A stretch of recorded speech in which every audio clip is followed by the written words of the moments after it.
Welcome to our podcast, She's Bridging the Gap, where we're on a mission to bridge the gap through conversations that inspire change and build lives, businesses, and healthier minds. I'm Sam D, and I'm a certified nutrition coach and personal trainer. I'm Hanah Harvey, and I'm a business coach and strategist. And I'm Kendra Garrett, a mindset and accountability coach. In this podcast, we're going to bring you the tools you need to bridge the gap between your health, wealth, and relationships.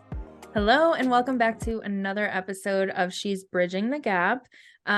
This week, we are going to be talking about the messiness of transitions and shifts. And I know that we talked about each of our individual stories, but we're going to go into a little bit more depth of what the transitions and shifts looked like inside of our own businesses and our own niches that we were already in. So if you're listening, this is Sam talking. So I am going to go ahead and get us started and kind of just give you the picture of what my transition looked like and also currently looks like.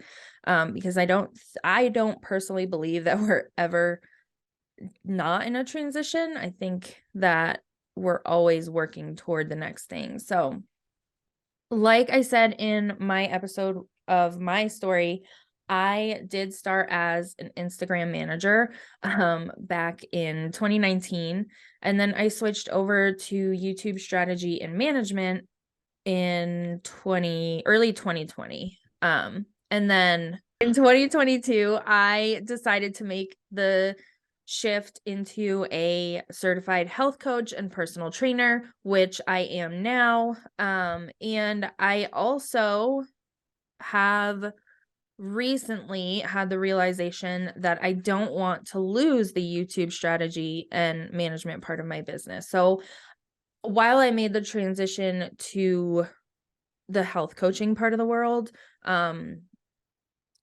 was all in. I was all in for that. So I did that, and that was going really well. And then I just kind of had to step back because I was spending a lot of time doing the health coaching and not very much time on the YouTube part of my business, which I knew I still wanted to keep around. So I took a step back and decided to stop offering actually nutrition coaching one-on-one. I still talk about it a lot and I still offer advice. And of course, I'm on this podcast talking about health and nutrition. But I have moved back into the YouTube space more than I was last year. And not so fun part of that is that now I am dealing with the fact that I turned my back on my YouTube business while I was shifting into this coaching business, which was good, which felt good at the time.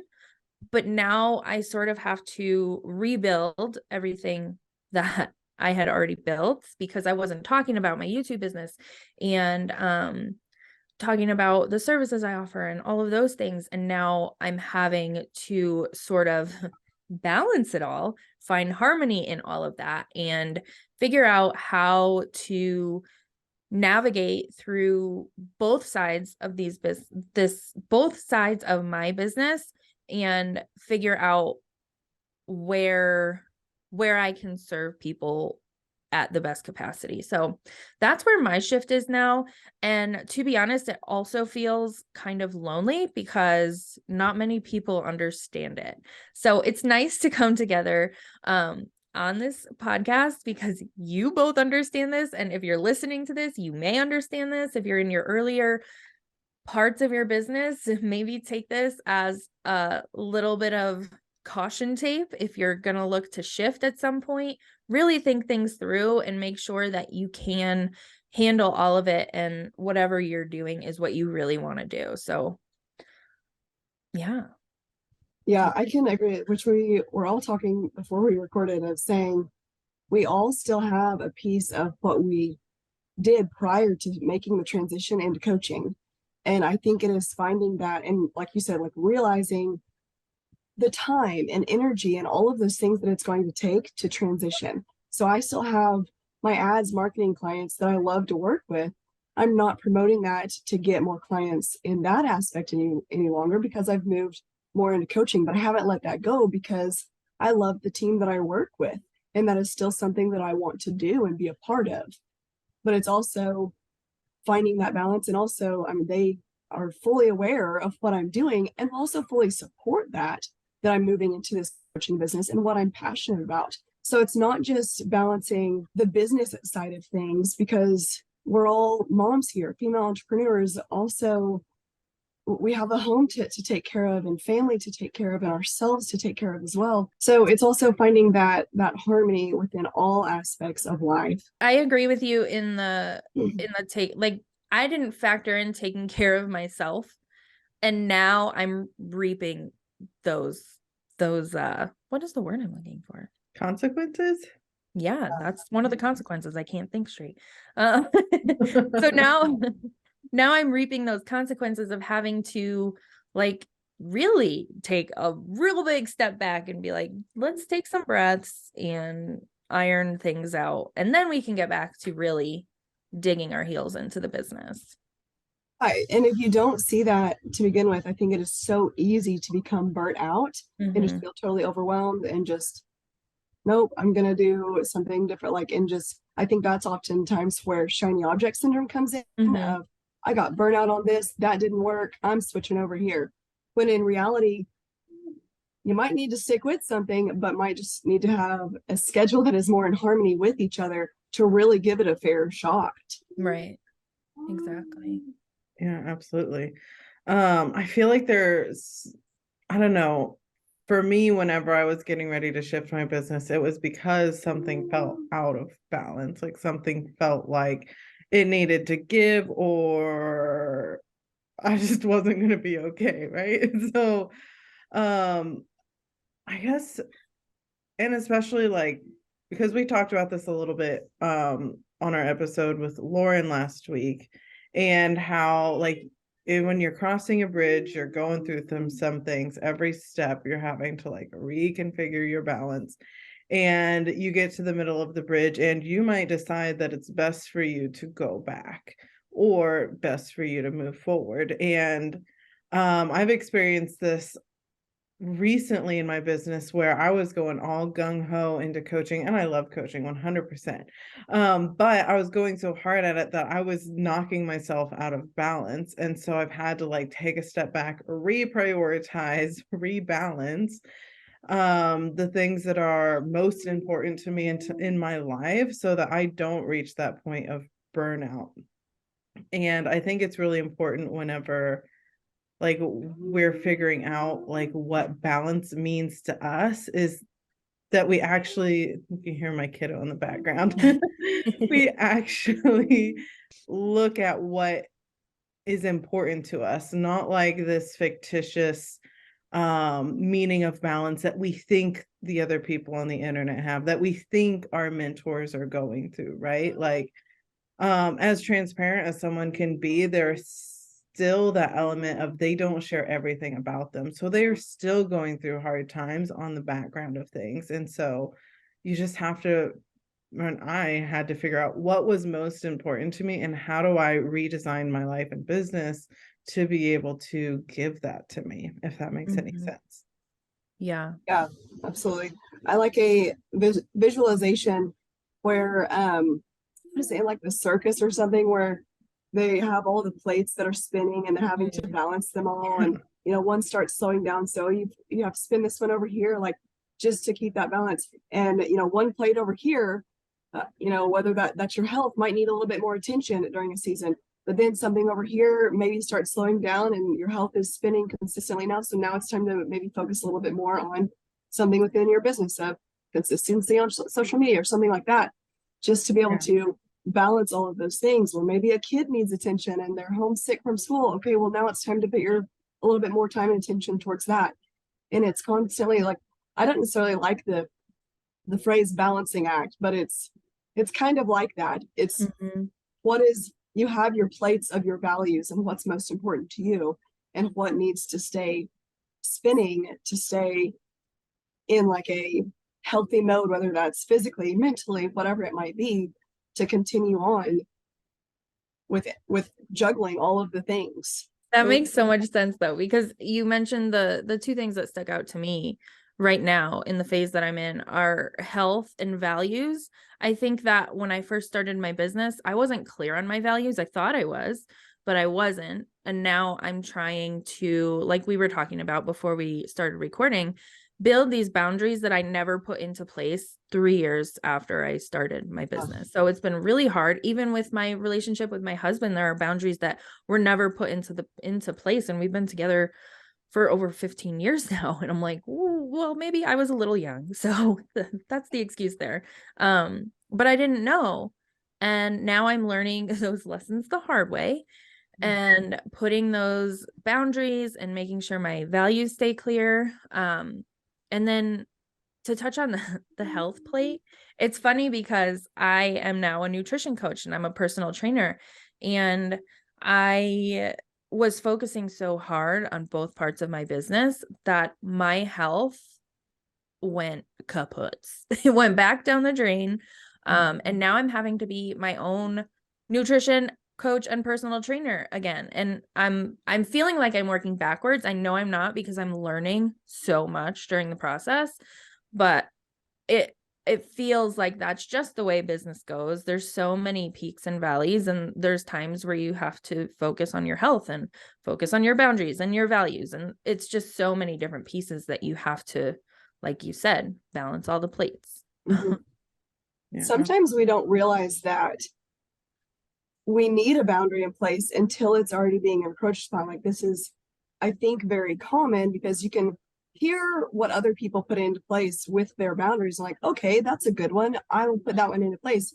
But there are some that will be so personal to you that there's not going to be someone else out there who has necessarily set that in place the way you need to, because it's not the same life that they're living.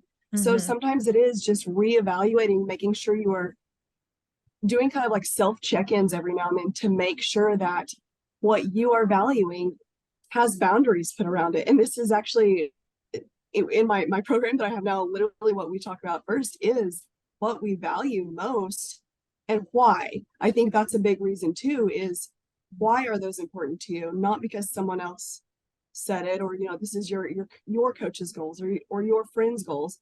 Like it's got to be specific to you and what's important to you, and then you create the boundaries around that will be specific to your goals and values. Yeah, I think that's a really important reminder that like when you get in a group of people, like there's a tendency for like groupthink to happen where you all like start wanting the same things, or you know, like start like wanting to hit the same goal, right? But I don't know, I've been in those situations where like I'm just like, oh yeah, we're all going for this and we all want to achieve these big goals. And then like you realize like, oh wait, pause. That's not actually what I wanted. Like Yeah. you don't actually want to have a mansion. I don't need a Right. jet. Like I don't want any of that. Like I want the simple things, and redesigning things, reprioritizing things to make it fit better for sure.